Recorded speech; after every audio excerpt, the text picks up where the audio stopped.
Hi everyone. So we have already revised solid state. If you haven't watched that video, check out from the link given in the description box. And in this video, I am going to discuss 50 questions from solid state. So let's get started. First question is, among solids, highest melting point is observed for covalent solids, ionic solids, pseudo solids और molecular solids. तो देखिए जो solids है ना उनको हम दो तरह से क्लासीफाई करते हैं. First one is amorphous solid and crystalline solid. Crystalline solid को ट्रू सॉलिड कहा जाता है and amorphous solid is our pseudo solids. Okay. और जो दूसरा क्लासिफिकेशन है which is based upon their binding forces. First one is molecular crystal और ionic, then network covalent, metallic. तो इन चारों को अगर हम कंपेयर करेंगे molecular, ionic, covalent and metallic को, सबसे ज़्यादा स्ट्रॉन्गेस्ट फोर्स ऑफ अट्रैक्शन आयनिक में होता है. ठीक है, जो कि है हमारा strong electrostatic force of attraction. इसीलिए इसका मेल्टिंग पॉइंट भी सबसे ज़्यादा होगा. So the correct option will be B. Next is, a cubic solid has two different atoms, P and Q. Atoms P are present at corners and Q at center of body. What is the formula of unit cell? देखिए हम एक cube बना लेते हैं. ठीक है, यहाँ पे क्या है, P भी है एंड Q है. ठीक है, तो P जो है वो कहाँ पे है, हमारी सारी कर्नर्स पे है. ठीक है, कर्नर्स पे है. एंड Q कहाँ पे है, बॉडी की ठीक सेंटर में, बॉडी सेंटर में.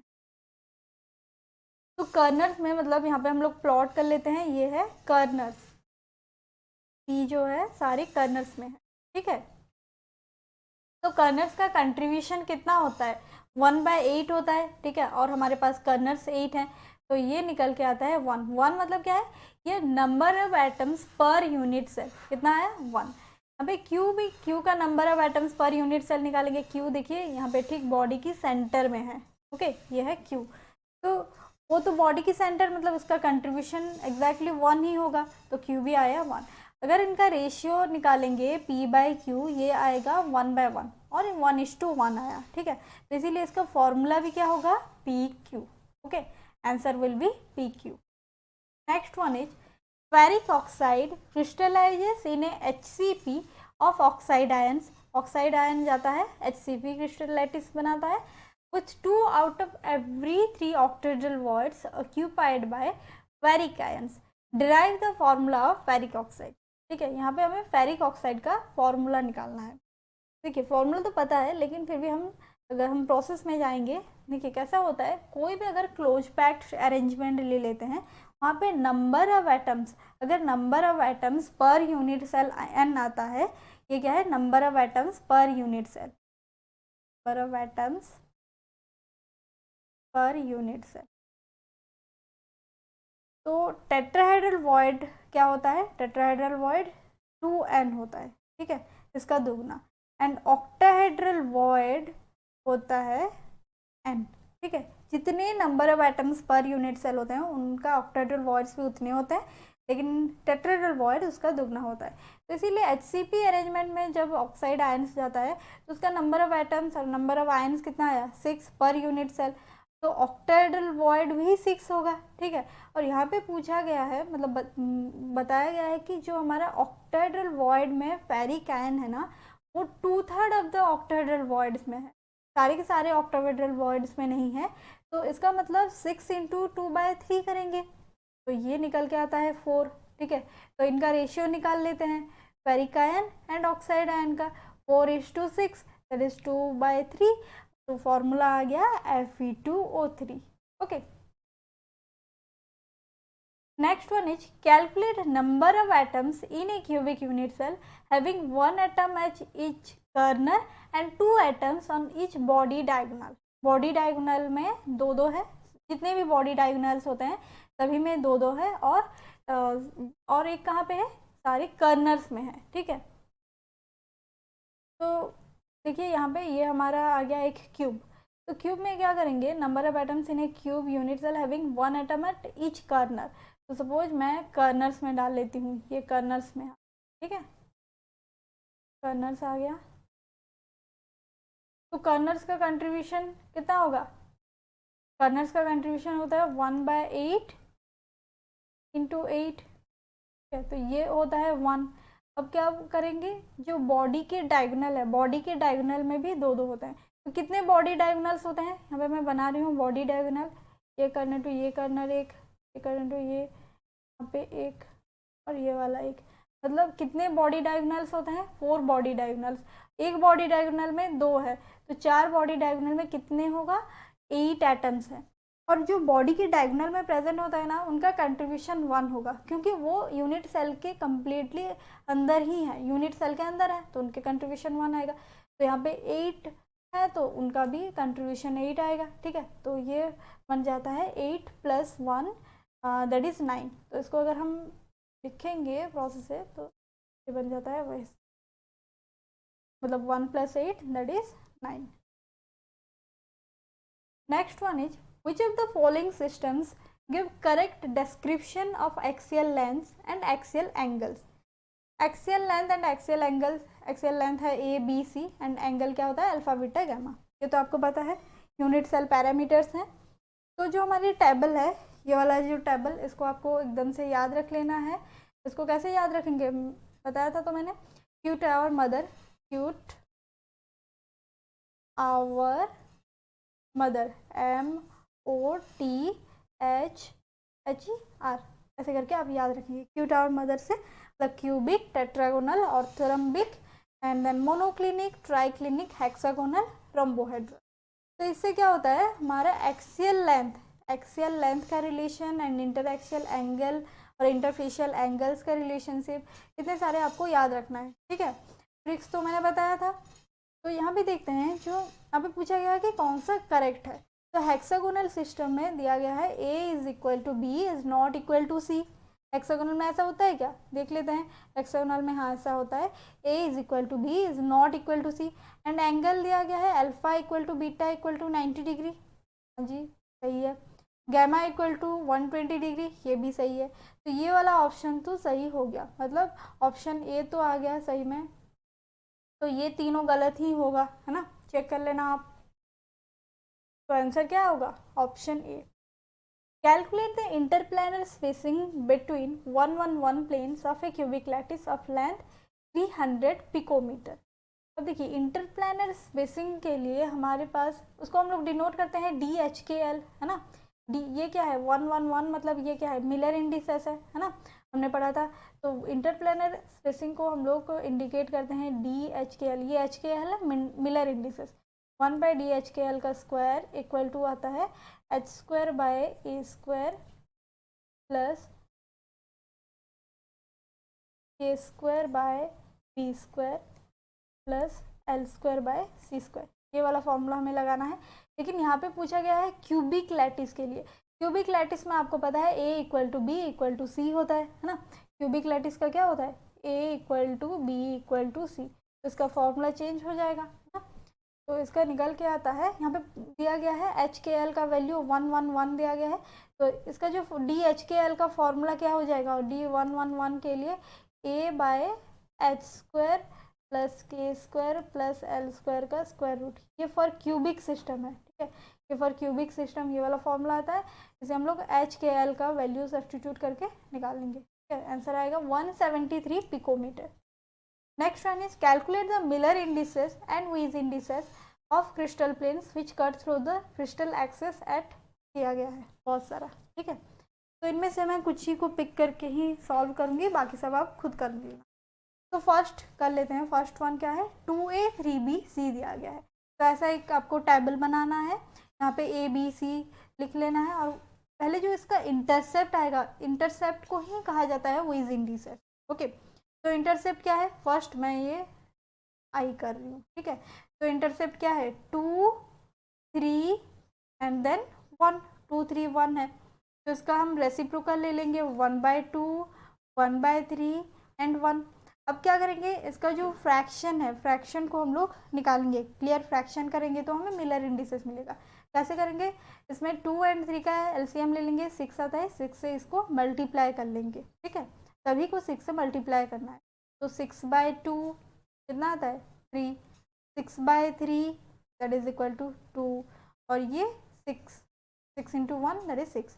तो इसका मिलर इंडिसेस कितना निकल के आएगा, इसका निकल के आता है 3 2 6। ओके, देन नेक्स्ट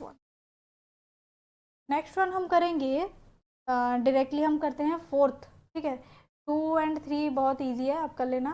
फोर्थ को करेंगे, फोर्थ वाला ABC कितना होगा, देखिए यहाँ पे इंटरसेप्ट कितना 2 है, -3 है, और एक है फिर से अगेन -3, तो इसका रेसिप्रोकल कितना होगा 1/2 -1/3 -1/3। ओके, मिलर इंडिसेस कितना होगा, इसको हम लोग क्लियर फ्रैक्शन करेंगे तो ये 6 बाई, अगेन 2 और 3 का एलसीएम 6 आएगा ना, तो 6/2 is equal to 3, -6/3 is equal to -2, ये भी -2। तो आपको पता है मिलर इंडिसेस को ऐसे हम पैरेंथेसिस में लिखते हैं, इनके बीच कॉमा नहीं देते हैं और निगेटिव साइन के ऊपर बार लगाते हैं। तो 3 2 2, यहाँ पे भी निगेटिव साइन, यहाँ पे भी निगेटिव साइन। नेक्स्ट हम लोग करने वाले हैं, कौन सा करेंगे, 1 हो गया, 4th हो गया, अभी हम कर लेते हैं नंबर 7th। ठीक है, 7th को कर लेते हैं, बाकी सब इजी है, आप कर लेना खुद से। कहते हैं 7 में क्या है, 2b इंफिनिटी c, तो इसका विज इंडिसेस कितना आएगा 2, b का 1 आ जाएगा और यहाँ पे इन्फिनाइट आ गया। ठीक है, इसका रेसिप्रोकल 1/2, 1/1 का तो 1, 1/इंफिनिटी, ये आपको याद रखना है, 1/इंफिनिटी हमेशा 0 आता है। तो इसका क्लियर फ्रैक्शन करेंगे, 2 से मल्टीप्लाई कर लेंगे, है ना, क्योंकि 2 और 1 का एलसीएम 2 आया, तो 2, ये भी 2, सॉरी 2/2 1 हो जाएगा, 2/2 1, ये 2 आ गया और ये तो 0 आएगा। तो मिलर इंडिसेस कितना आया 1 2 0। ओके, नेक्स्ट हम लोग कर लेते हैं, अच्छा 8th वाला खुद कर लेना, 9th वाला मेरे पास। ठीक है, 9th वाला में देखिए यहाँ पे A/2 B and C/3, A/2 B and C/3, तो विज इंडिसेस हो जाएगा 1/2, इसका 1 1/3, रेसिप्रोकल करेंगे तो ये 2 हो गया, 1 ये 3, मिलर इंडिसेस भी 2 1 3 होगा। ठीक है, तो ये निकल के आया 2 1, very simple. Next one is calculate Miller indices of given planes. यहाँ पे कुछ प्लेन्स गिवन है और इनका आपको मिलर इंडिसेस बनाना है। ठीक है, तो इससे हम क्या करेंगे, हम जो पहला वाला क्वेश्चन है उसको देखिए, मतलब यहाँ पे जो है ये वाला जो है, देखिए नीचे में एक प्लेन गिवन है, तो यहाँ पे ऐसे अगर कुछ क्वेश्चन गिवन होगा तो आप क्या करेंगे, इससे ना कुछ दूरी पे आप एक पॉइंट को रेफरेंस पॉइंट मानेंगे, ऐसा पॉइंट जिससे कि मतलब एक जंप मार के एक यूनिट स्टेप लेके आप उस प्लेन में पहुँच पाएँ। ठीक है, यहाँ से मैं अगर नीचे की तरफ कूद जाऊँ तो प्लेन में आ जाऊँगी, तो इसको हम लोग रेफरेंस पॉइंट मानते हैं। ठीक है, और हम लोग ऐसे करेंगे, सॉरी, ठीक है, तो इसको हम लेंगे, इसको हम लोग लेने वाले हैं एक्स एक्सिस, इसको वाई और इसको जेड, ऐसे करके हम लोग रेफरेंस मानेंगे। ठीक है, जैसे भी आप मान रहे हैं ना उसको एक ही तरह से मानिए ताकि कंफ्यूजन ना हो। तो सपोज मैं यहाँ पे एक रेफरेंस पॉइंट मान रही हूँ, ठीक है, और यहाँ पे तो मैं मेरे जो एक्सिस होगा वो कहाँ पे आएगा, ये हो गया मेरा वाई एक्सिस, ये हो गया एक्स एक्सिस, और जो ऊपर की तरफ है जेड।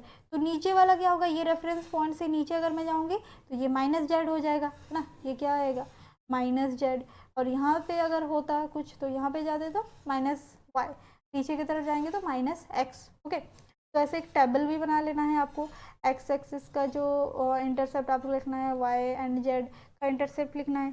तो क्या होगा, x में देखिए अगर मैं इस डायरेक्शन में जाऊंगी, इस डायरेक्शन में जाऊंगी तो इस प्लेन को मैं पहुंच पाऊंगी क्या, नहीं पहुंच पाऊंगी, क्योंकि ये जो एक्सिस है ये तो इससे पैरेलल है, इसीलिए इसका इंटरसेप्ट कुछ नहीं आने वाला है, ये कट ही नहीं करेगा, तो इसीलिए इसको हम इन्फिनिटी मान के चलेंगे। वैसे ही y का देखिए, y भी इस डायरेक्शन में मैं जाऊँगी तो इस प्लेन में तो पहुँच नहीं पाऊँगी, इसीलिए इसका भी इन्फिनिटी मानेंगे। लेकिन जेड का देखिए, जेड का अगर ऊपर ऊपर तो कुछ नहीं है, अगर मैं नीचे की तरफ जाऊंगी एक यूनिट स्टेप अगर मैं जंप करती हूँ तो उस प्लेन में पहुँच पा रही हूँ, इसीलिए यहाँ पे हम क्या करेंगे -1 लिखेंगे, क्योंकि मैं निगेटिव डायरेक्शन में जा रही हूँ। ठीक है, रेसिप्रोकल 1/इंफिनिटी, ये भी 1/इंफिनिटी -1/1, तो ये क्या हो गया 1/इंफिनिटी तो 0 होता है, ये 0 हो गया, ये -1। तो मिलर इंडिसेस कैसे लिखेंगे, 0 0 1, ऊपर ऐसे बार एक और हम लगा लेंगे पैरेंथेसिस। ओके, नेक्स्ट वन देखिए, अगर यहाँ पे ऐसा कुछ प्लेन गिवन है इस डायरेक्शन में, ये वाला प्लेन को हम क्या करेंगे, मैं कहीं पे भी आप पॉइंट ये वाला ले सकते हैं, ये वाला ये वाला ये वाला कुछ भी ले सकते हैं। मैं मान के चल रही हूँ सपोज ये वाला रेफरेंस पॉइंट। रेफरेंस पॉइंट में हम लोग फिर से क्या करेंगे, एक्स वाई जेड करेंगे, तो मेरा माइनस एक्स हो गया, ऊपर के डायरेक्शन में जेड आ गया, एक्स वाई एंड जेड। ठीक है, तो अगेन एक्स एक्सिस में देखेंगे तो ये तो कट नहीं कर रहा है, ठीक है, ये वाला और ये वाला पैरेलल है, इसीलिए ये इन्फिनिटी आ गया। वैसे वाई का देखेंगे, वाई तो कट कर रहा है ना, तो वाई में हम क्या लिख लेंगे 1। जेड, जेड भी कट नहीं करेगा क्योंकि ये भी पैरेलल है, तो ये भी इन्फिनिटी। सिंपल, ये तो आपको पता हो गया अभी। Minus infinity 1 and sorry 1 by infinity, 1 by infinity is 0 and this is 1 and this is again 0, so this will be 0 1 0। okay, next one, इसको देखिए ऐसे बीच में अगर कोई भी प्लेन होगा तो आप कहीं पे भी ले सकते हैं, यहाँ पे यहाँ पे यहाँ पे यहाँ पे कहीं पे भी ले सकते हैं। मैं ना ले रही हूँ कुछ यहाँ पे रेफरेंस पॉइंट यहाँ पे ले रही हूँ, ये मेरा एक्स एक्सिस, ये वाई और ये जेड है। तो देखिए एक्स एक्सिस और ये वाला ना पैरेलल है, तो ये भी कट नहीं करेगा, तो x में मैं लगा रही हूँ इन्फिनिटी। ठीक है, वैसे ही y का देखिए, ये है y और ये भी हमारा जो प्लेन है, प्लेन और y भी पैरेलल है, तो अगेन ये इन्फिनाइट हो गया। ठीक है, लेकिन z का देखिए, z जो है, z एक्सिस में अगर मैं यहाँ पे आ रही हूँ, कुछ आधे रास्ते पे मुझे ये प्लेन मिल रहा है, तो इसीलिए मैं क्या मान के चलूँगी 1/2, क्योंकि हम लोग मान रहे हैं ये जो क्यूब है, इस क्यूब का जो लेंथ है, ठीक है, एज लेंथ 1 है, इसीलिए मैं 1/2 ले रही हूँ। ओके, तो उसका रेसिप्रोकल क्या हो जाएगा 1 by infinity and this will B 2, तो 1 by infinity will be 0 0 and 2, तो आंसर विल बी 0 0 2। अगेन और एक है, इसका देखिए यहाँ पे आप कहीं पे भी रेफरेंस ले सकते हैं, सपोज मैं मान के चल रही हूँ ये वाला मेरी रेफरेंस है। ठीक है, तो ये हो गया x, ये हो गया y और ये हो गया z। तो देखिए x एक्सिस और ये वाला प्लेन पैरेलल है, तो इसीलिए यहाँ पे इन्फिनिटी, लेकिन y में तो आ रहा है ना, y तो हो रहा है, इसीलिए ये हो गया 1। z में भी ये कट कर रहा है, इसीलिए ये भी हो गया 1। हो गया बस, 1 by infinite 1 by 1 that is 1 by 1, ये हो गया 0 1 1, तो आंसर विल बी 0 1 1। तो ऐसे कोई कहीं पे भी प्लेन आ सकता है, ऐसे पीछे हो सकता है, तो भी क्यूब का पीछे हो सकता है या फिर आगे भी हो सकता है, ये साइड में भी हो सकता है, कहीं पे भी प्लेन आपको गिवन हो सकता है। ये बहुत ईजी है। Then the next question is the parameters of an orthorhombic unit cell. पूछा गया क्या, orthorhombic unit cell are a equal to 50 picometre, B equal to 100 picometer, C equal to 150 picometer, determine the spacing between 1 2 3 planes। Again वही वाला लगाना है। यहाँ पे देखिए गिवन क्या है, ऑर्थोरम्बिक यूनिट सेल में देखिए आपको क्या होता है, A is not equal to B is not equal to C, मतलब यहाँ पे 1/DHKL equal to h²/a² plus k²/b² plus l²/c²। मतलब हमें यहाँ पे ये वाले फॉर्मूले में HKL ABC इन तीनों का वैल्यू सब्सटीट्यूट करना है। तो ये तो गिवन है, H50 है, K जो हमारा है कितना है, सॉरी H तो 1, H नहीं, HKL तो 1 2 3 गिवन है, ये 1 2 3, ABC हमारा है 50 पिकोमीटर 100 पिकोमीटर है ना, यह है 150 पिकोमीटर। तो इसको हम लोग सब्सटीट्यूट करेंगे, सब्सटीट्यूट करके आप इसको सॉल्व कर लेना, 1/DHKL का स्क्वायर होता है, तो इसको आप सॉल्व करेंगे तो मैं डायरेक्टली आंसर लिख रही हूँ, आंसर आएगा 1/D इक्वल टू √3/50 आएगा and D will be 29 picometre. ठीक है, अप्रॉक्सीमेटली इक्वल टू 29 पिकोमीटर आएगा, चेक कर लेना आप। Next one is the most unsymmetrical, yes, the most unsymmetrical and symmetrical systems are respectively. ठीक है, यहाँ पे कुछ सिस्टम्स गिवन है। तो ये हम आपको पता है जो हमारे 7 क्रिस्टल सिस्टम्स है एंड हमारे पास 14 ब्रेवियस लैटिसेस होते हैं। ब्रेवियस लैटिसेस 14 होते हैं और 7 क्रिस्टल सिस्टम्स होते हैं। उनमें से आपको देखना है कौन सा सबसे ज़्यादा अनसिमेट्रिकल है और कौन सा ज़्यादा सबसे सिमेट्रिकल है। तो सिमेट्रिकल में आपको पता है जो हमारा क्यूबिक है ये सिमेट्रिकल होता है, क्योंकि यहाँ पे जो एज लेंथ है या फिर एक्सियल लेंथ है A equal to B equal to C होता है एंड अल्फा बीटा गामा सभी के सभी 90 डिग्री होता है। एंड मोस्ट अनसिमेट्रिकल क्या होता है हमारा triclinic is the most unsymmetrical, that is A is not equal to B is not equal to C. And interaxial angles की बात करेंगे तो ये alpha is not equal to beta is not equal to gamma is not equal to 90 degree, मतलब कोई किसी के बराबर होते नहीं है, इसीलिए ये मोस्ट अनसिमेट्रिकल होता है और ये मोस्ट सिमेट्रिकल होता है। ठीक है, तो आंसर कौन सा वाला आएगा, triclinic and cubic, option B. Percentage of free space in a body centre cubic unit cell. देखिए फ्री स्पेस के बारे में पूछा गया है, तो इसका मतलब आपको ना पैकिंग एफिशिएंसी निकालना है। ठीक है, पैकिंग एफिशिएंसी निकालना है मतलब याद कर लेना है, ये जो हमारे 3-4 सिस्टम्स हैं इनके पैकिंग एफिशिएंसी आपको याद कर लेना है। पैकिंग एफिशिएंसी या फिर पैकिंग फ्रैक्शन का मतलब है अगर आप कोई भी क्रिस्टल ले रहे हैं उस क्रिस्टल में जो एटम्स हैं या फिर आयंस जो भी हमारे लैटिस पॉइंट्स में अवेलेबल हैं उन लोग कितना अवेलेबल हैं, उन लोग कितना वॉल्यूम ऑक्यूपाई कर रहे हैं। ठीक है, उसको हम लोग पैकिंग एफिशिएंसी बोलते हैं या फिर पैकिंग फ्रैक्शन। तो जितना ऑक्यूपाई कर रहे हैं और जो बच जाता है वो क्या है, फ्री स्पेस है। ठीक है, या फिर वो वॉइड की जगह है। तो packing efficiency of body centre cubic unit cell BCC का कितना होता है, देखिए इस टेबल से आप याद रख सकते हैं। बॉडी सेंटर का होता है 68%। 68% अगर पैकिंग फ्रैक्शन है तो उसका फ्री स्पेस कितना आएगा, और जितना बच गया हम लोग निकाल लेंगे 100 माइनस 68, तो ये निकल के आता है 32। ओके, तो आंसर क्या आ जाएगा, option A 32%। Okay, next one is how many formula units are there in a unit cell of sodium chloride. Sodium chloride का आपको पता है सोडियम क्लोराइड का स्ट्रक्चर कुछ इस तरह का होता है, ये कुछ इस तरह का दिखता है। एंड सोडियम क्लोराइड में जो हमारा Na+ है, Na+ सभी ऑक्टेड्रल वॉइड्स में जाता है। ऑक्टेड्रल वॉइड्स मतलब एक बॉडी के सेंटर में जाएगा और सभी एज सेंटर में आएगा। ठीक है, और Cl- FCC क्रिस्टल बनाता है, मतलब FCC लैटिस पॉइंट्स में जाता है, मतलब सारे कॉर्नर्स में जाएगा एंड फेस की सेंटर में FCC फेस सेंटर बनाता है। तो इसीलिए यहाँ पे number of Cl- per unit cell 4 आता है and number of Na+ per unit cell 4 आता है।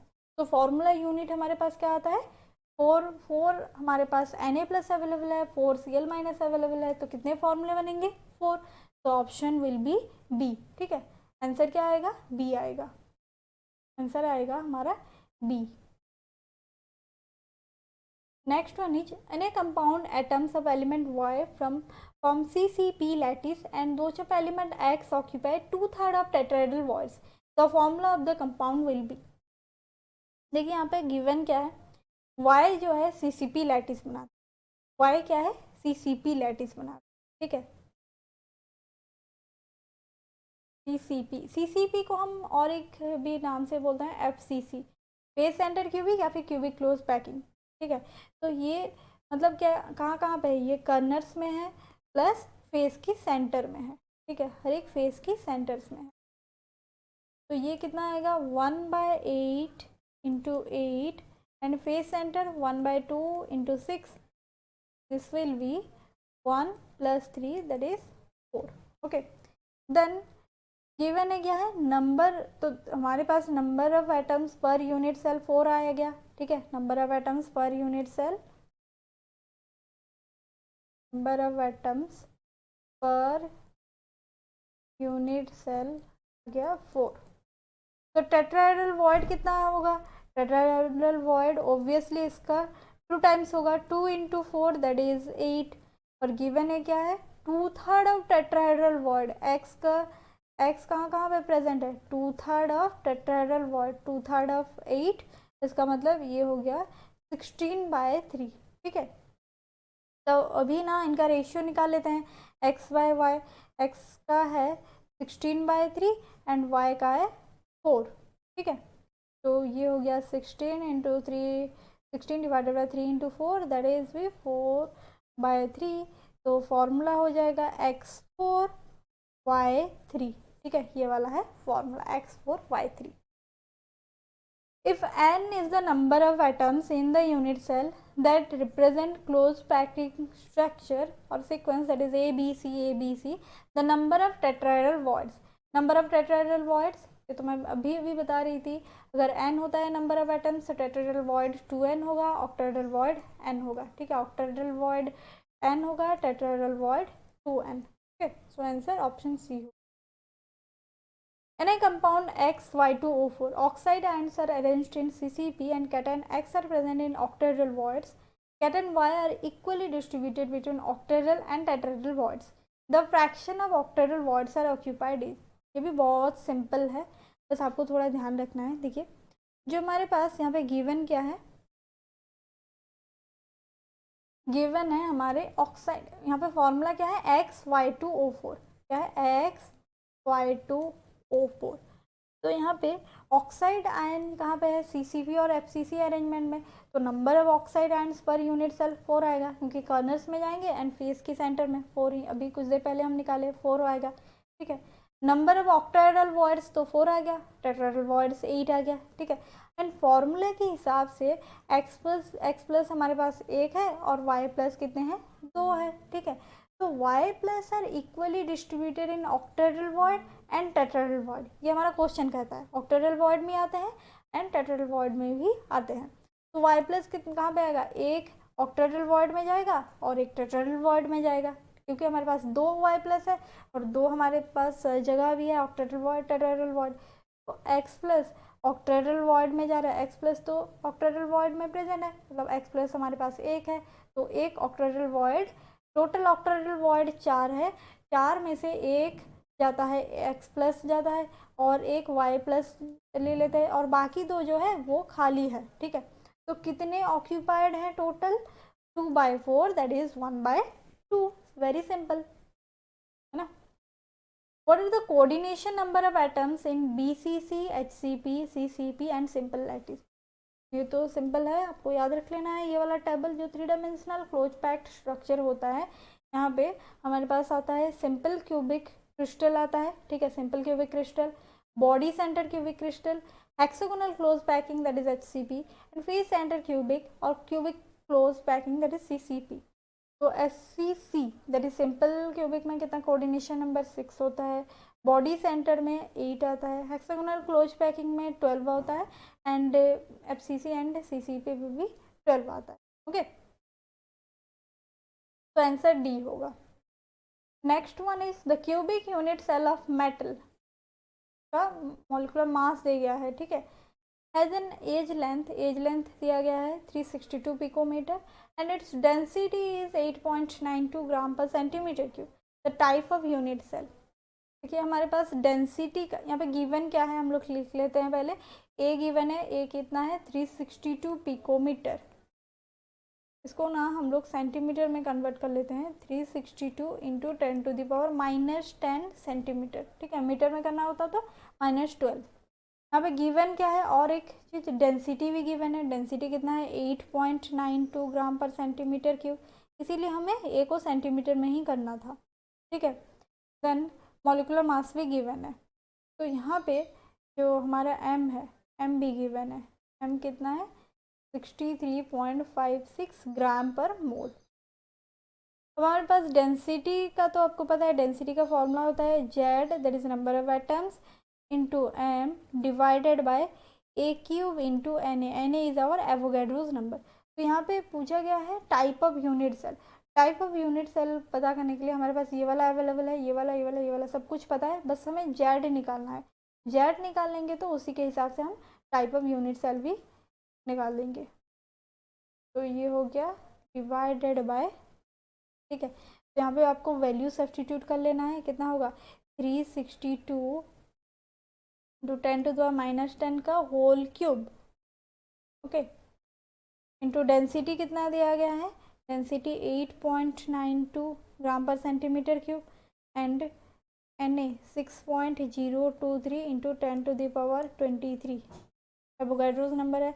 मास का है कितना 63.56 ग्राम पर मोल। ठीक है, ये पर मोल कट जाएगा, यहाँ पे ग्राम पर सेंटीमीटर क्यूब है और यहाँ पे सेंटीमीटर क्यूब आएगा, तो सेंटीमीटर क्यूब भी कट गया। ठीक है, ग्राम भी कट गया, तो मतलब सारे यूनिट्स कैंसल्ड आउट हो गए। और तो ये इसको अगर आप सॉल्व करेंगे ना, सॉल्व करके खुद देख लेना, तो ये लगभग निकल के आएगा 4.04। तो यहाँ पे निकल के आ रहा है Z is approximately equal to 4 किस में आता है 4। अगर मैं प्रिमिटिव का बात करूँ, प्रिमिटिव में तो कितना आता है 1 आता है। फेस सेंटर में कितना आता है, फेस सेंटर में होता है 4। ठीक है, बॉडी सेंटर में 2 होता है एंड सेंटर में भी 2 होता है। तो जेड इक्वल टू 4 कहाँ पे आएगा, फेस सेंटर। तो आंसर क्या होगा, option B. CSBr crystallizes in BCC. The unit cell length is 436 picometer. 436 picometer. Atomic mass of cesium is 133 and bromine is 80. What is the density of CSBr? ये तो directly formula में ही substitute कर लेना है। देखिए हमारे पास गिवन है क्या, ए इक्वल टू 436.6 पिकोमीटर। इसको अगेन कन्वर्ट करना है सेंटीमीटर में, तो 436.6 इंटू 10⁻⁻10 सेंटीमीटर। बीसीसी में आपको पता है for BCC Z equal to कितना होता है 2, है ना। Molecular mass of CSBr, capital CSBr, ये कितना आएगा 133 प्लस 80, तो गिवन तो है 213। अब हम डेंसिटी निकालेंगे, डेंसिटी को अब डायरेक्टली फॉर्मूला में ही सब्सटीट्यूट कर लेना। ठीक है, ए क्यूब इंटू Na, तो ये हो गया 2 into 213 divided by 436.6 into 10⁻10 sorry -10 into whole cube 6.023 into 10⁻23। उसको आप सॉल्व कर लेना। ठीक है, ये हो जाएगा 10⁻30, ये 10⁻23, ये सब कट जाएगा और हमें निकल के आएगा this is nearly equal to 8.53 gram per centimetre cube. तो लगभग कौन सा आ रहा है 8.53, मतलब ये आ रहा है 8.25। हम ले लेंगे इसको 8.25 ग्राम पर सेंटीमीटर क्यूब। ठीक है, अप्रोक्सीमेटली इक्वल टू, ये वाला ऑप्शन ही मैच कर रहा है, बाकी तो कुछ है नहीं सेम। ये तो बहुत दूर दूर का है 0.0 ये 4 तो ये बस आसपास कौन सा आ रहा है, ये वाला ऑप्शन ए होगा। Next one is lithium metal crystallises in BCC crystal if the length of the side of the unit cell is Li is 351 picometre, the atomic radius of lithium would be. अब देखिए यहाँ पे given क्या है, A equal to 351 picometre. ठीक है, और आपको पता है फॉर BCC क्या होता है,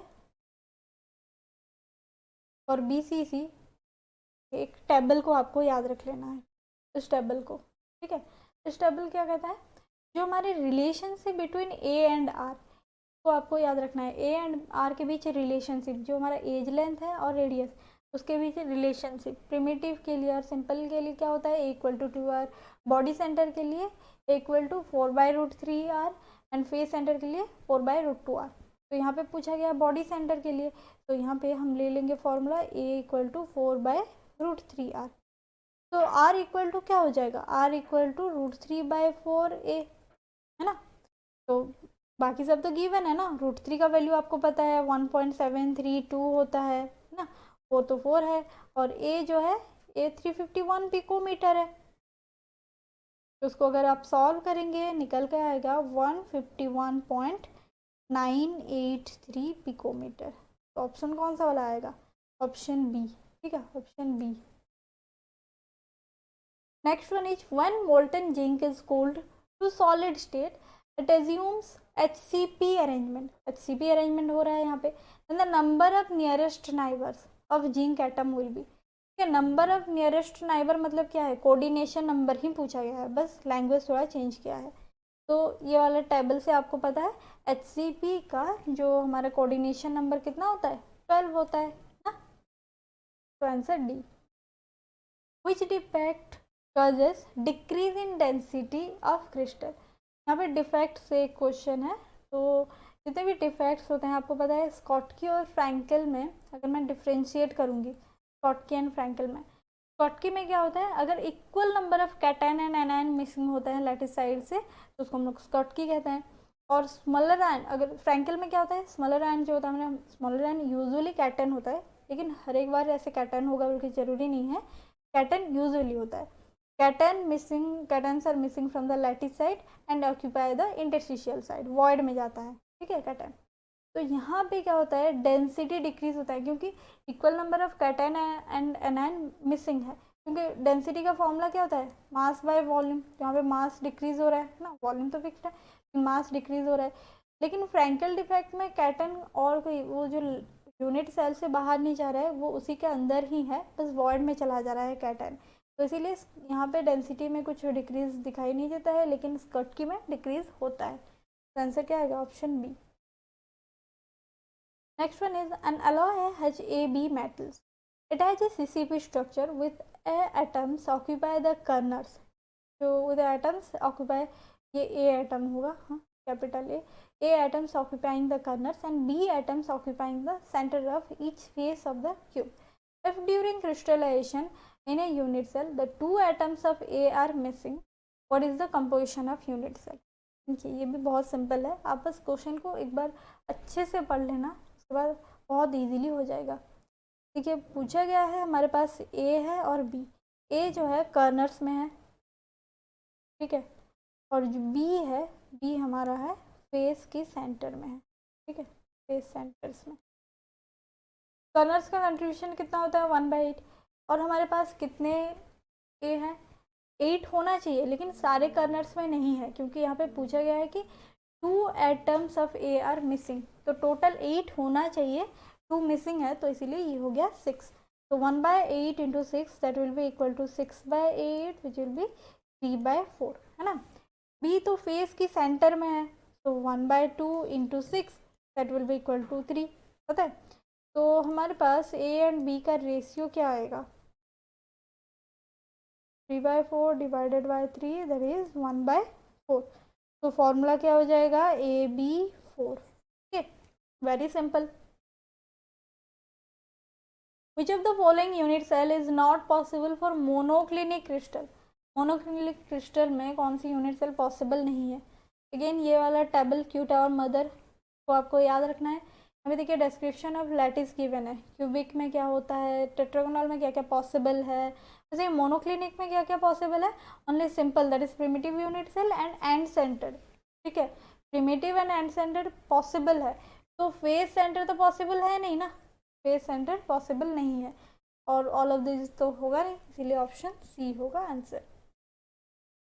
Schottky defect occurs mainly in electrovalent compounds where, चार options available. Positive ions have large sizes, negative ions have large sizes, and positive and negative ions are of similar size, and the fourth option is positive ions are big and negative ions are small. देखिए Schottky and Frankel में, Schottky में क्या होता है, इसका differentiation हमने अभी थोड़ी देर में ही पढ़ा। तो स्कॉटकी डिफेक्ट में होता है जो cation and anions, equal number of cation and anions missing होता है लैटिस पॉइंट। फिर इलेक्ट्रोन्यूट्रलिटी भी तो मेंटेन करना है ना, इसीलिए equal number of cations and anions are missing, तो इसीलिए इनका जो साइज है लगभग सिमिलर होता है, ठीक है। Found in highly ionic compounds with high coordination number having similar size of cations and anions, okay, तो ऑप्शन सी होगा। The appearance of color in solid alkali metal halide is due to, colour किसके लिए होता है, तो ये वाला जो है ना, ये हमारी, ये ऑप्शन सी में सी ही होगा, मतलब एफ सेंटर मतलब क्या है, फार बे सेंटर। तो ये metal excess defect due to anionic vacancy में दिखाई देता है। तो एफ सेंटर क्या होता है, कलर प्रोड्यूसिंग है, कलर प्रोड्यूसिंग सेंटर। तो इसी के लिए हमारे जो मेटल एक्सिस डिफेक्ट होता है वहाँ पे कलर दिखाई देता है, इसीलिए हमारे KCl वॉयलेट कलर दिखाई देता है, LiCl पिंक कलर दिखाई देता है ना। तो ये आप इसके डिटेल अगर पढ़ना चाहेंगे तो पढ़ लेना, लेकिन क्वेश्चन वही से आता है। ऐसे भी क्वेश्चन आ सकता है कि KCl वॉलेट कलर किसके वजह से दिखाई देता है, F सेंटर के लिए। LICL पिंक कलर किसके लिए दिखाई देता है, F सेंटर के लिए। ठीक है, next one is the non stoichiometric compound Fe0.94O is formed when some Fe2+ ions are replaced by Fe3+ ion. What is the percentage of Fe3+ ions in this ionic lattice? ये बहुत ही important question है, ऐसे type के question आने के chances है। देखिए इसका सॉल्यूशन करते हैं। ठीक है, अगर कुछ इस टाइप का क्वेश्चन आपको कहीं पे भी पूछा गया होगा तो हमारे पास क्या है, हम ना टोटल नंबर ऑफ आयंस इतने हैं 100 हैं, हम ऐसे कंसिडर करेंगे लेट देयर आर 100, मतलब टोटल नंबर ऑफ कैटन भी 100 है और एनएन भी 100 है। तो ऐसे कंसिडर करेंगे let there are 100 oxide ions, 100 oxides ion and 94 हमारे पास Fe0.94 गिवन है, तो 94 आयरन आयन। तो ये जो 94 आयरन आयन्स है ना, वो Fe2+ भी है और 3+ भी है। ठीक है, 2+, 3+ दोनों मिलके है। तो मैं ऐसे में लिख सकती हूँ जो हमारे पास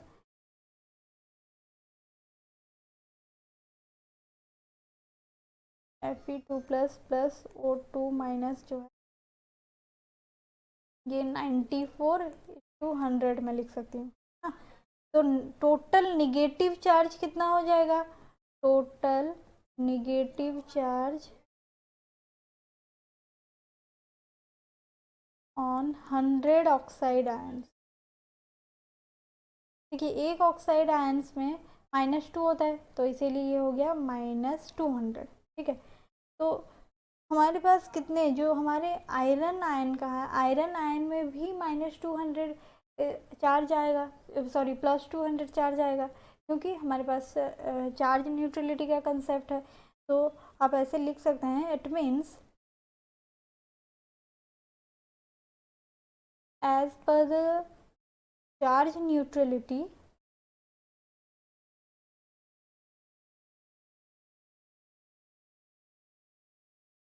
(94 ions should have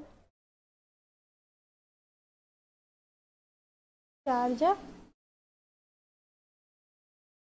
+200। ठीक है, क्योंकि ऑक्साइड के पास -200 है तो इनका +200 होगा। तो मान लेते हैं हमारे पास ये जो हमारे हैं, ठीक है, ये +2 भी है एंड +3 भी हो सकता है। ठीक है, कुछ भी हो सकता है। तो टोटल मैं मान लेती हूँ, suppose let number of Fe3+ कितना है, Fe3+ x है, तो Fe2+ कितना हो जाएगा, टोटल है हमारे पास 94, 94 से x को मैं माइनस कर लूँगी, तो टोटल पॉजिटिव चार्ज अभी क्या हो जाएगा, total positive charge will be 3x। देखिए इसका चार्ज होता है +3, इसीलिए ये 3x हो गया, 3x + 2 इंटू 94 माइनस एक्स, और ये किसके बराबर होगा, 200 है ना। तो इसको हम सॉल्व करेंगे तो x का वैल्यू निकल के आएगा 12। अब खुद सॉल्व करना है, देखना x का वैल्यू 12 आएगा। तो इसका मतलब x क्या है, x हमारा है Fe3+ आयन, Fe3+ कितना हो गया, 12 हो गया। और 94 माइनस एक्स में अगर कर लूँ, 94 माइनस एक्स कितना आएगा, 94 minus 12 that will be equal to 18। तो ये Fe3+ का हो गया और ये Fe2+ का। ठीक है, पूछा गया है क्या, परसेंटेज ऑफ Fe3+, तो मैं यहाँ पे परसेंटेज निकाल रही हूँ, परसेंटेज ऑफ Fe3+ कितना आएगा, टोटल मेरे पास 12 है और आउट ऑफ 94 इंटू 100, तो this will be equal to 12.8%। वैसे अगर आपको पूछा गया होता Fe2+ का कितना परसेंटेज है, तो आप क्या करते, मैं 82 डिवाइडेड बाय, सॉरी ये 94 माइनस 12 18 तो नहीं आएगा ना, 82 आएगा, सॉरी। तो 82 डिवाइडेड बाय कितना होगा, 94 into 100 which will be equal to 87.23%। Okay, अगर 2+ पूछा गया होगा तो ऐसे करेंगे, +3 पूछा हो गया होगा तो ऐसे करेंगे। तो इसको ना आप एक बारी और एक दो बार प्रैक्टिस कर लेना। The impurity to be added to silicon should have how many valence electrons to get n-type semiconductor? ये कंडक्टर से आया है, कंडक्टर, इंसुलेटर एंड सेमीकंडक्टर। आपको पता है सेमीकंडक्टर दो तरह के होते हैं, P type semiconductor and N type semiconductor. Okay, N type semiconductor ये दोनों एक्सट्रिंसिक सेमीकंडक्टर हैं। एन टाइप सेमीकंडक्टर कैसे होता है, यहाँ पे this is obtained by doping the pentavalent impurity atoms such as antimony, phosphorus, arsenic, ऐसे होते हैं। कितने होते हैं? पेंटावेलेंट है, पेंटावेलेंट इसमें कितने होते हैं? 5 वैलेंस इलेक्ट्रॉन होते हैं, लेकिन पी टाइप में 3 वैलेंस इलेक्ट्रॉन्स होते हैं। ठीक है, और पी टाइप में कितने कौन कौन आते हैं? Boron, gallium, indium etcetera. तो जो अगर पीरियोडिक टेबल को देखेंगे, पीरियोडिक टेबल के लेफ्ट साइड में पी टाइप, पीरियोडिक टेबल के हमारे सिलिकॉन जो है कार्बन वाले ग्रुप में है, कार्बन सिलिकॉन ऐसे होते हैं। तो इसके जो लेफ्ट साइड में है, लेफ्ट साइड में हमारा पी टाइप सेमीकंडक्टर के लिए हम एलिमेंट्स को चुन लेते हैं, और राइट साइड में हम एन टाइप सेमीकंडक्टर के लिए चुन। तो राइट साइड से हम लोग किसको पिक करते हैं? एंटीमोनी, फॉस्फोरस, आर्सेनिक, इनको। ठीक है, और पी टाइप के लिए हम बोरॉन, गैलियम, इंडियम एक्सेट्रा। तो लेफ्ट साइड में इनमें वैलेंस इलेक्ट्रॉन 3 होता है, यहाँ पे वैलेंस इलेक्ट्रॉन 5 होता है, याद रख लेना। ठीक है, यहाँ पे एन टाइप का पूछा गया है, एन टाइप का हम क्या करेंगे? 5 होगा। Okay, next one is number of unit cells in 10 gram of NaCl। ऐसे टाइप के क्वेश्चंस आते हैं। ओके, तो यहाँ पे देखते हैं हमारी जो NaCl है, NaCl का मॉलिक्यूलर वेट कितना आएगा? सोडियम का एंड क्लोरीन का अगर ऐड कर लेंगे तो ये आता है 58.5 ग्राम। ओके, तो आपको पता है जो मोल कंसेप्ट है हमारा, मोल कंसेप्ट से पता है 58.5 ग्राम में कितने NaCl आएंगे? Na नंबर ऑफ NaCl आएंगे, Na नंबर ऑफ NaCl आएंगे। ठीक है, तो 1 ग्राम में कितने आएंगे? 1 ग्राम में Na डिवाइडेड बाई 58.5 NaCl आएंगे। ओके, और 10 ग्राम में कितने आएंगे? 10 ग्राम में आएंगे Na डिवाइडेड बाई 58.5 इंटू 10, इतने NaCl आएंगे। ठीक है, तो पूछा गया है कि number of unit cells in 10 gram of NaCl। तो 10 ग्राम ऑफ NaCl में हमारे पास कितने NaCl अवेलेबल हैं? इतने। तो इतने NaCl कितने यूनिट सेल में आएंगे हमको कैलकुलेट करना है। तो आपको पता है जो NaCl में sodium Na plus and Cl minus के फॉर्मूला यूनिट कितना होता है? 4। मतलब number of Na plus per unit cell 4 होता है, number of Cl minus per unit cell भी 4 होता है, इसलिए फॉर्मूला यूनिट 4 होता है। ठीक है, तो हम ऐसे बोल सकते हैं कि 4 NaCl बनाते हैं एक यूनिट सेल। तो Na divided by 58.5 into 10 NaCl कितने यूनिट सेल बनाएंगे? 1/4 इंटू उतने। ठीक है, 1/4 into Na divided by 58.5 into 10, इतना ही होगा ना। ठीक है, Na का वैल्यू हम सब्सटीट्यूट कर लेंगे तो कितना आएगा? इसको सॉल्व करेंगे तो 1/4 into 6.022 into 10 to the power 23 divided 58.5 into 10। ठीक है, तो इसको सॉल्व कर लेना, इसको सॉल्व करेंगे तो ये निकल के आता है 15.05 divided by 58.5 into 10 to the power 23। तो इसको ऐसे हम लिख सकते हैं मतलब क्वेश्चन में जैसे दिया गया है आंसर में ऐसे ही करेंगे। 1.5 into 10 to 5 1.5 divided by 15.5 into 10 to the power 24। Okay, 10 to the power 24, तो यही आंसर आएगा, मतलब ऑप्शन ए। तो यहाँ पे हम क्या करना है? 50 उसका मॉलिक्यूलर वेट निकालेंगे। मॉलिक्यूलर वेट में कितने NaCl अवेलेबल है? Na नंबर, मतलब 6.022 into 10 to power 23 number of NaCl available है। तो 10 ग्राम में कितना NaCl अवेलेबल है वो निकाल लेंगे। और आपको पता है 4 NaCl बनाते हैं एक यूनिट सेल, तो इतने NaCl जितने हमारे पास अवेलेबल हैं वो कितने यूनिट सेल बनाए वो आपको पता चल जाएगा कुछ इस मेथड से। Okay. The number of octahedral voids per atom present in a cubic close packing. ये तो बहुत ईजी है। Cubic close packed structure, CCP structure. आपको पता है सीसीपी स्ट्रक्चर में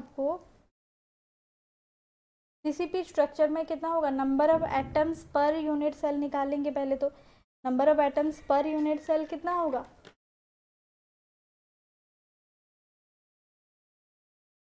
4 होता है, क्योंकि सीसीपी एंड एफसीसी ये सेम टू सेम है। Face centre and body centre में, फेस सेंटर एंड कर्नर्स में आते हैं। ओके, तो ऑक्टाहेड्रल वॉइड्स कितना होता है, ऑक्टाहेड्रल वॉइड्स जितने number of atoms per unit cell होते हैं उतना ही होता है, 4। और तो और सीसीपी में आपको पता है ये ऑक्टाहेड्रल वॉइड बॉडी के सेंटर में आता है एंड एज सेंटर में आता है, body centre and edge centre. तो बॉडी सेंटर 1 हो गया, एज सेंटर मतलब 1/4 इंटू 12, तो ये भी निकल के आता है 1 + 3 that is 4। Okay, next one is a metal can crystallized in both BCC and FCC unit cells which age lengths are 2 picometer and 4 picometer respectively. The ratio of densities of FCC and BCC unit cell. तो आपको पता है जो हमारा density पूछा गया है, ratio of density, तो डेंसिटी का फॉर्मूला लिख लेते हैं। डेंसिटी का फॉर्मूला होता है Z into M divided by A cube into Avogadro's number, N A मतलब एवोगैड्रोस नंबर। तो यहाँ पे हम लोग रेशियो निकाल लेते हैं बीसीसी एंड एफसीसी। यहाँ पे देखिए ए बीसीसी दिया गया है एंड ए एफसीसी भी दिया गया है, ठीक है। और हमको पता है जेड बीसीसी भी पता है, जेड एफसीसी भी पता है। कितना होता है, जेड बीसीसी तो 2 होता है, जेड एफसीसी भी कितना होता है, 4 होता है। ये तो आपको पता है। यहाँ पे बस आपको रेशियो निकालना है, क्या निकालना है, जेड, यहाँ पे पूछा गया है Z rho FCC to rho BCC पूछा गया है, देखना इसमें आप कंफ्यूज मत हो ना, मतलब उल्टा मत कर लेना। तो यहाँ पे Z FCC into M divided by मैं क्या करूँगी, a cube FCC into N A, मैं मल्टीप्लाई करके लिख रही हूँ, मतलब इसको उल्टा के ए क्यूब बीसीसी, तो पलट देने से क्या होता है, जेड नीचे आ जाएगा, है ना, और जो ए वाला टर्म्स है वो ऊपर आ जाएगा। देखिए एम एम कट गया, एन एम तो कट जाएगा ना, क्योंकि एक ही मेटल है, मॉलिक्यूलर मास भी सेम होगा। तो बच्चा जितने उनको लिख लेते हैं, ये बन जाएगा 4, एफसीसी का 4 होता है, 4 इंटू 4 इंटू 4 इंटू 4 कर लेती हूँ, ठीक है, क्योंकि यहाँ पे कितना दिया है, ए एफसीसी का 4 पिकोमीटर और ए बीसीसी का 2 पिकोमीटर, ठीक है। तो ये बन गया 2 इंटू 2 इंटू 2, क्यू है ना, डिवाइडेड बाई 2, तो ये बन गया 1/4। तो रेशियो कितना आ गया, 1/4। Potassium crystallises in A BCC that is body centered cubic lattice. How many unit cells are present in 2 gram of potassium. ऐसा वाला तो हमने अभी कुछ देर पहले ही किया। जो BCC यहाँ पे पूछा गया है, BCC यहाँ पे वो वाला NaCl का था, NaCl मतलब वहाँ पे क्या था, NaCl मतलब हमें FCC लैटिस को लेना था, ठीक है, और यहाँ पे हमको लेना है BCC। ओके, तो आपको पता है 39 ग्राम में Na नंबर ऑफ KCl है, ठीक है, पोटेशियम क्रिस्टलाइजेशन मतलब पोटेशियम, हम पोटेशियम कितने हैं, वो Na नंबर ऑफ पोटेशियम है। तो 2 ग्राम में कितना आएंगे, 2 ग्राम में Na डिवाइडेड बाय 39 इंटू 2, ठीक है। तो आपको पता है BCC में कितने 2 एटम्स होते हैं, 2 एटम्स में एक यूनिट सेल बनाते हैं, इसीलिए फॉर BCC हो गया फॉर BCC। तो ये बन जाएगा Na divided bye 39 into 2 atoms में कितने यूनिट सेल होगा, 1 divided by 2 into Na into 2 divided by 39। तो इसको आप सॉल्व कर लेना, ये निकल के आएगा 1.54 इंटू 10⁻22 यूनिट।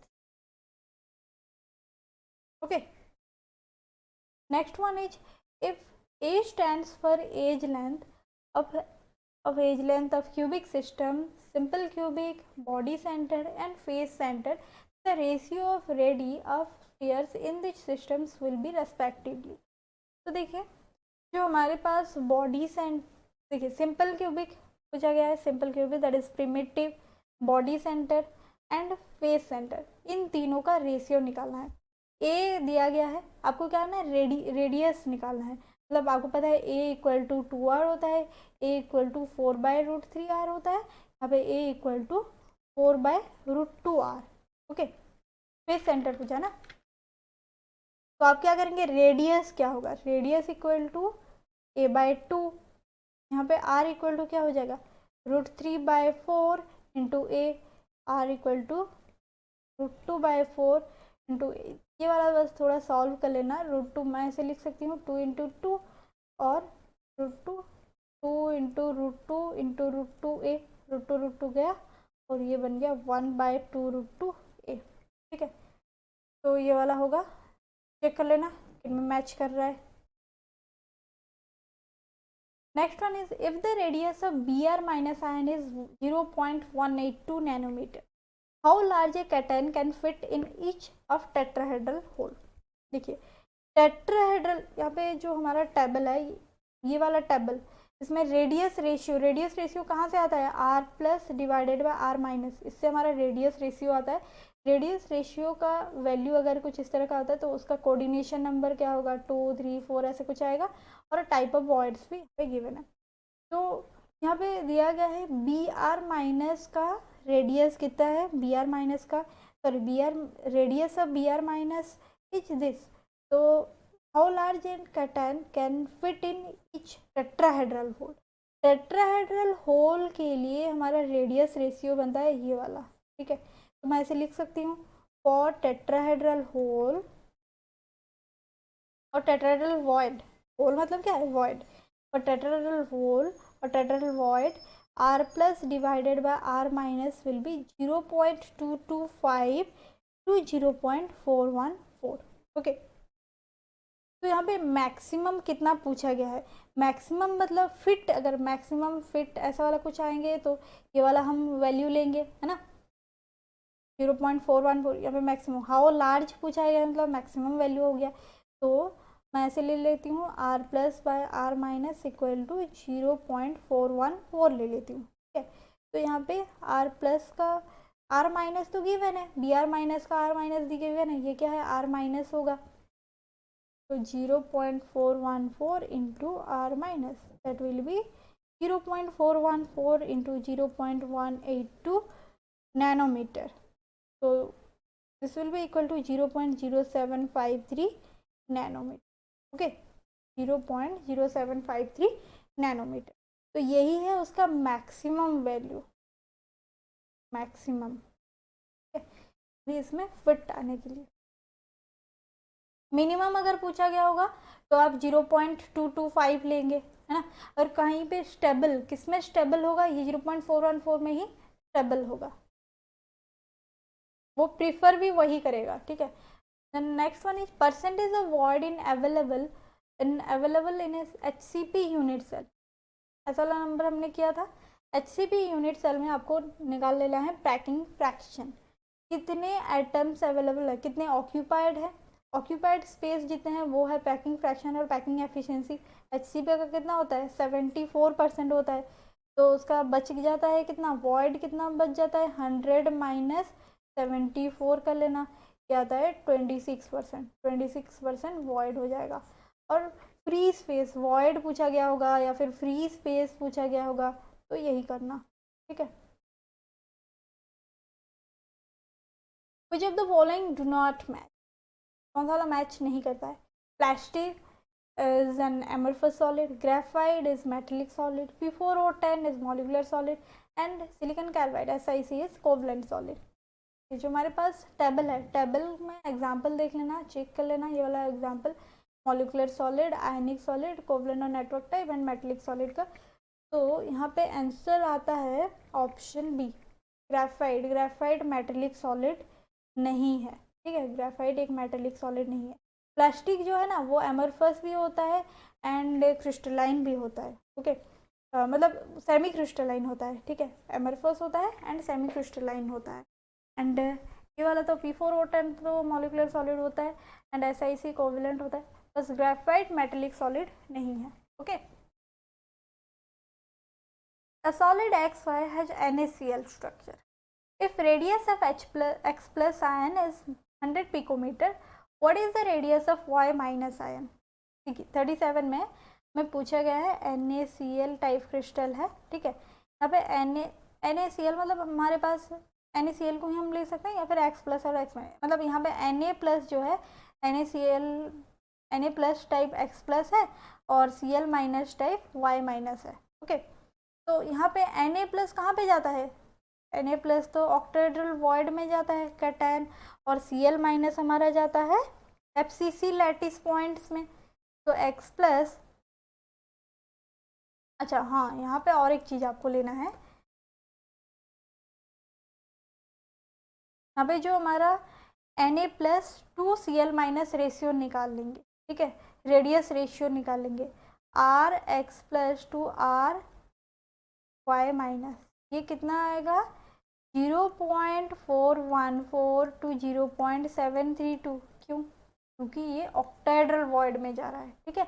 Na प्लस कहाँ पे जा रहा है? ऑक्टाहेड्रल वॉइड में, इसीलिए R X plus to R Y minus का वैल्यू 0.414 टू 0.732 आएगा। तो अब ना हम निकालते हैं Y माइनस, X प्लस का वैल्यू गिवन है, Y माइनस का पूछा गया है, तो R Y माइनस कैसे निकालेंगे? Simple, R X plus divided by 0.414 to R X plus to divided by 0.73, equivalent कर लेना है सॉल्व। आपको कितना गिवन है? 100 गिवन है ना, 100 picometre, 100 divided by 0.414 to 100 divided by 0.732, तो इसका आंसर निकल के आएगा 241.8 पिकोमीटर टू 136.6 पिकोमीटर। ओके, तो ऑप्शन ए का आंसर क्या होगा? ऑप्शन ए।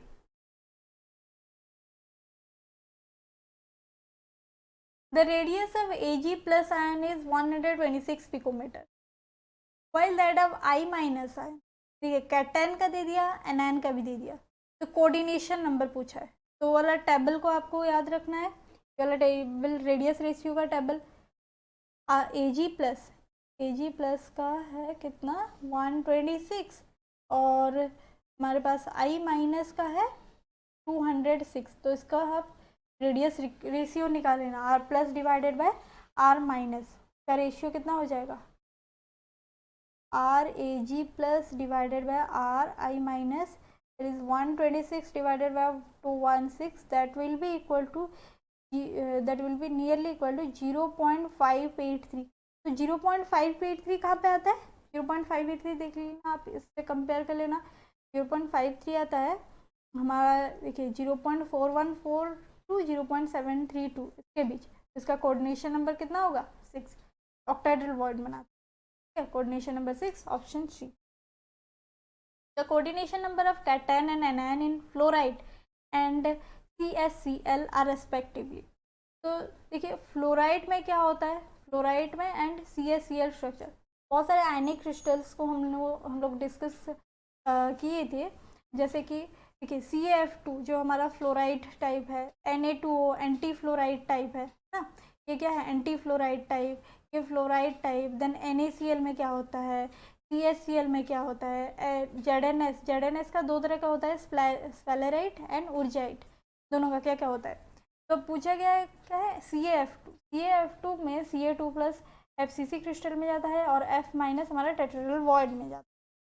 तो यहाँ पे कोऑर्डिनेशन नंबर कितना होता है? 8 और 4। देन पूछा गया है CSCl में CS प्लस क्यूबिकल वॉइड में जाता है and Cl minus SCC simple cubic crystal बनाता है, तो सारे के सारे कर्नर्स पे होता है। यहाँ पे कोऑर्डिनेशन नंबर 8 और 8 आता है, तो क्या आंसर आएगा? 8:4 एंड 8:8, वैसे ही होगा ना, 8:4 एंड 8:8, जो ऑप्शन बी है, ठीक है। कौन सा वाला सही होगा? Option B. अब बाकी सारे जो जितने भी स्ट्रक्चर्स हैं इनका भी coordination number, position of cations and anions, ये सब कुछ याद रख लेना। ओके, पोजीशन अगर आप याद करेंगे तो खुद आप कर लेंगे, number of ions per unit cell आप निकाल लेंगे, तो फॉर्मूला यूनिट भी निकाल लेंगे, चार्ज तो पता ही है, कोऑर्डिनेशन नंबर भी हो जाएगा। तो इसीलिए आपको पोजीशन याद रखना है, position of cations and anions. Next is distance between third nearest neighbour in BCC. ठीक है, बीसीसी में क्या होता है, हर एक कर्नर्स में एक एक पार्टिकल्स आता है और एक बॉडी की ठीक सेंटर में। ओके, तो यहाँ पे ना मैं एक 3 डायमेंशनल फिगर बनाती हूँ। ठीक है, ये एक कर्नर में आ गया, ये भी एक कर्नर में आ गया, कर्नर में आ गया। ठीक है, अब अच्छे से बना लेना, ये भी बहुत इजी है ऐसा वाला फिगर। और एक बॉडी के ठीक सेंटर में आता है ना, बॉडी के ठीक सेंटर में आता है। सपोज ये जो है बॉडी की, ये जो है बॉडी की सेंटर में है।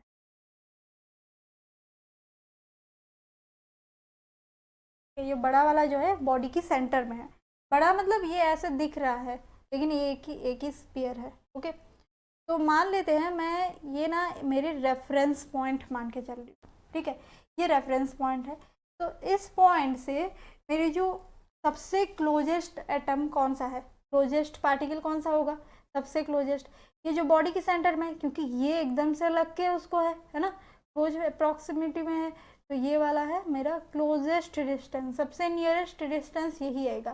ठीक है, लेकिन सेकेंड नियरेस्ट नेबर कौन है, ये वाला एटम है, या फिर ये वाला है, या फिर ये वाला। ठीक है, मतलब ये वाला जो डिस्टेंस है, ये इसका डिस्टेंस सेकंड में आता है, ये वाला हो गया फर्स्ट, ये सेकंड। थर्ड में कौन सा आएगा, थर्ड में ये वाला, ये फेशियल डायगोनल में जो अपोजिटली प्रेजेंट है, ये कौन सा आएगा, ये थर्ड। ओके, फोर्थ में कौन सा आएगा, फोर्थ वो बॉडी डायगोनल के ऑपोजिट में जो प्रेजेंट है वही होगा। तो यहाँ पे पूछा गया है थर्ड नियरेस्ट नेबर, हम लोग निकाल लेते हैं, मतलब first nearest neighbour, second and third का निकाल लेते हैं। अगर क्वेश्चन में जो भी पूछा गया होगा आप उसी के अकॉर्डिंग आंसर देना। तो मैं निकाल रही हूँ distance between first nearest neighbour,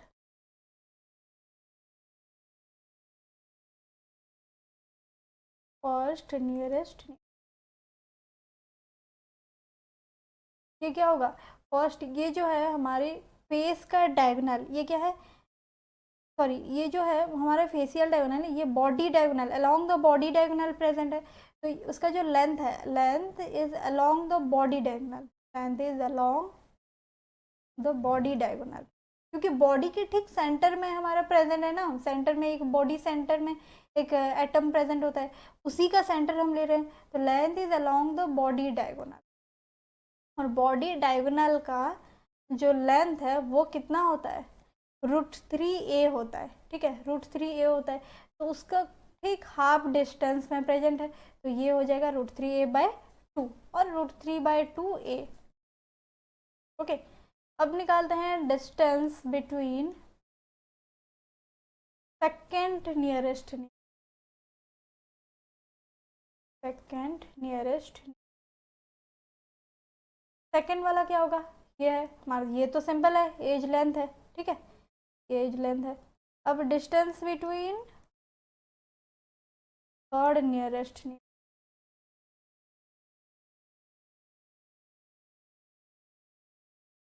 okay, ये क्या होगा, ये तो फेस में प्रेजेंट है, अलोंग द फेशियल डायगोनल, तो मैं ऐसे लिख सकती हूँ length is along the face diagonal.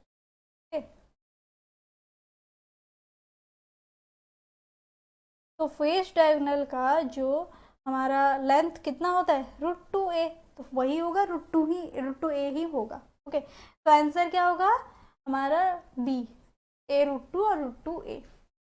आपको अगर पूछा गया होगा फर्स्ट नियरेस्ट नेबर कौन सा है, तो √3/2a मान लेना। Okay, what is the volume of face center cubic unit cell when its density is given 2 gram per centimeter cube and molar mass given है 60.223 ग्राम पर मोल, गिवन क्या है रो, that is 2.0 gram per centimetre cube.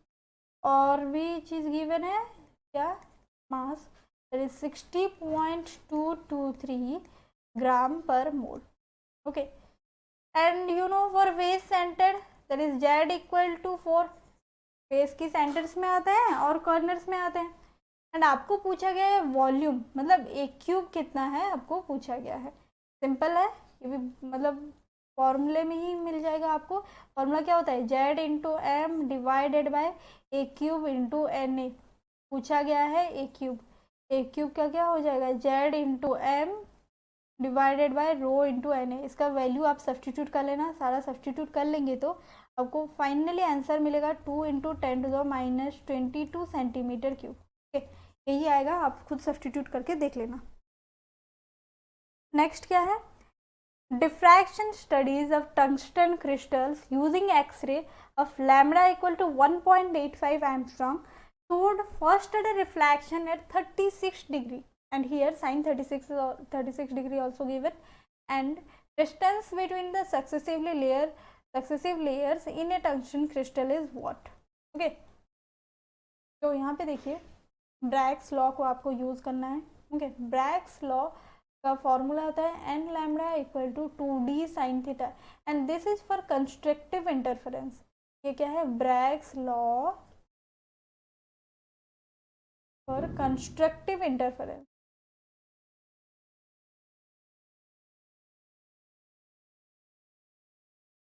देखिए अगर कुछ भी given नहीं होगा तो कंस्ट्रक्टिव इंटरफेरेंस का ही फॉर्मूला आप लेना, ये वाला फॉर्मूला ज़्यादातर यूज़ होता है, डिस्ट्रक्टिव का ज़्यादातर यूज़ नहीं होता है। तो N lambda equal to 2d sine theta ही लेना। यहाँ पे गिवन क्या है, lambda equal to 1.85 angstrom and N is 1, क्योंकि ये फर्स्ट ऑर्डर गिवन है। अगर कुछ भी गिवन नहीं होगा तो फर्स्ट ऑर्डर ले लेना। ओके, यहाँ पे गिवन है फर्स्ट ऑर्डर, तो एन इक्वल टू 1 लेना है। Theta equal to 36 degree, and sine theta का वैल्यू भी गिवन है, साइन 36 डिग्री इक्वल टू 0.588। ये तो अच्छा है बहुत। देन डी इक्वल टू आपको पता है, डी इक्वल टू क्या होगा, N lambda divided by 2 sine theta. Value substitute कर लेना, 1 into 1.85 divided by 2 into 0.588। so this will be equal to 1.57 angstrom. Okay, nearly equal to 1.57 angstrom. Next one is again from Bragg's law, and the question is wavelength of the X-ray which gives diffraction angle at 16.80 degree for crystal with interplanar distance क्या है 0.200 nanometre and n equal to 1 sine 16.80 भी given है। तो देखिए theta equal to कितना है 16.80 and sine theta भी given है, साइन 16.80 इक्वल टू 0.2890।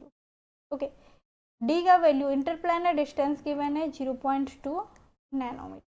ठीक है, नैनोमीटर को आपको कन्वर्ट कर लेना है मीटर से।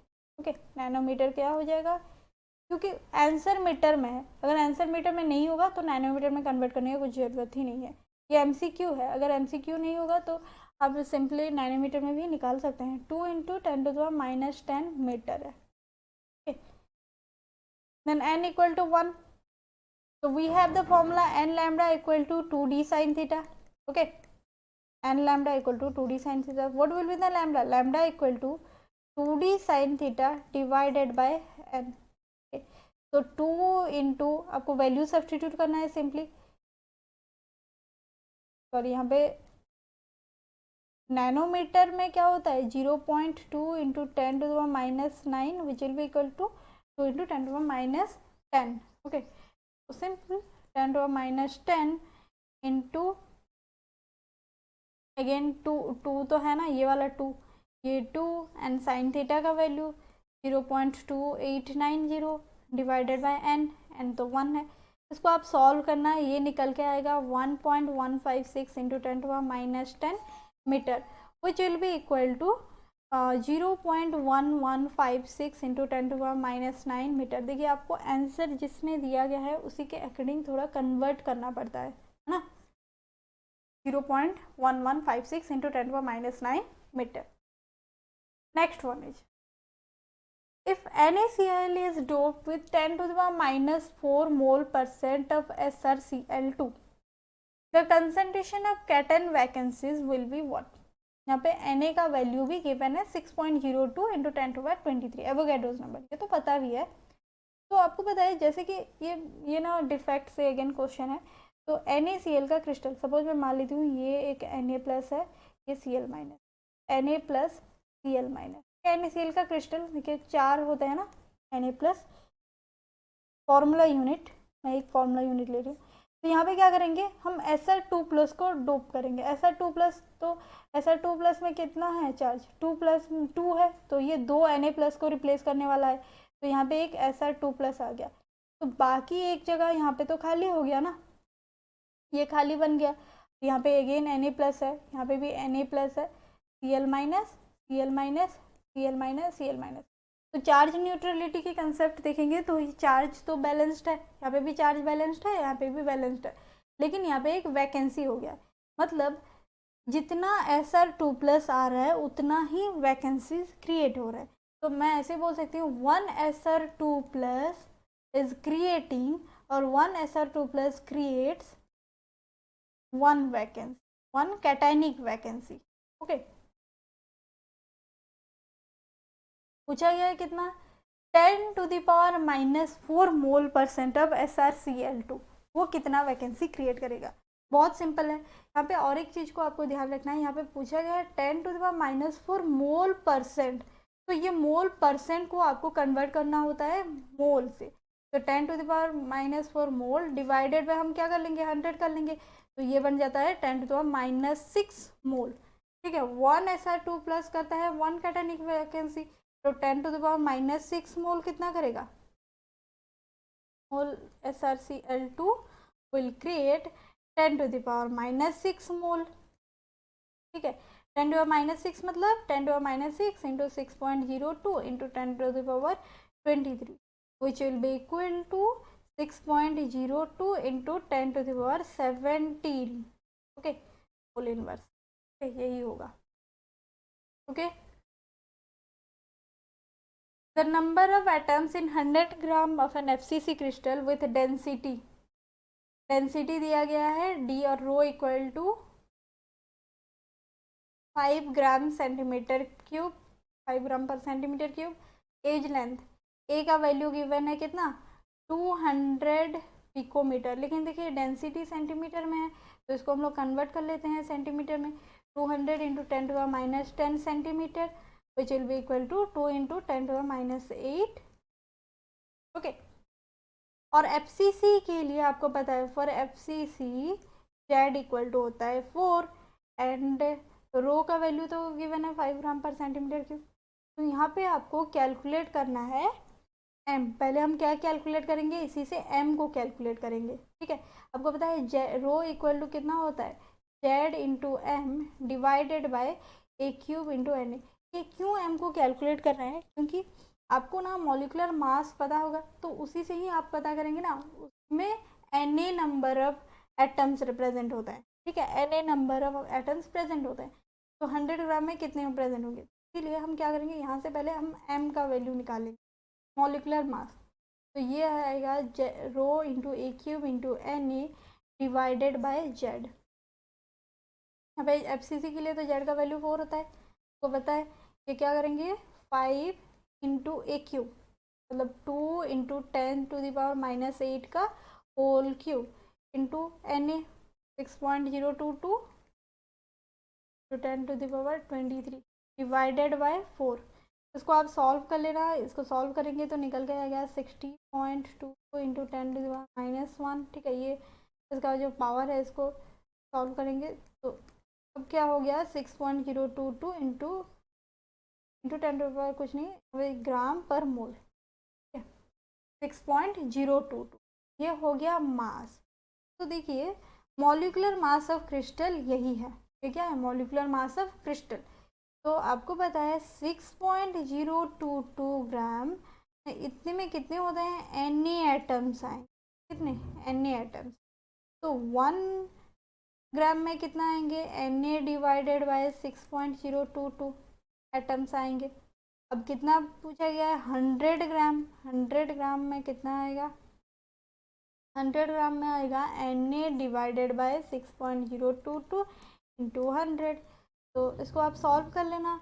6.022 into 10 to the power 23 to 10 to the power 2, मतलब 100 को मैं ऐसे लिख ली 6.022। इसको सॉल्व करेंगे, ये आएगा 10 to power 23 into 10 to the power, that is will be equal to 10 to the पावर 25। ठीक है, यही होगा आंसर। तो total number of elements of symmetry present in a cubic crystal, total number of elements कितने होते हैं? 23 होता है। प्लेन ऑफ सिमेट्री आता है 9, axis of symmetry 13, centre of symmetry 1, तो टोटल बन जाते हैं 23। Okay, aluminium crystallizes in a cubic close packed structure, metallic radius given है, what is the length of the side of unit cell and how many unit cells are present in 1 centimetre cube of aluminium. ये बहुत simple है, ये आपकी homework है, ये आप खुद कर लेना, ऐसे टाइप का हम बहुत कर चुके हैं। लेट निकल ऑक्साइड हैज फॉर्मूला Ni 0.98 पे गिवन कितना है? Ni 0.98 ऑक्सीजन, तो ये है उसका फॉर्मूला।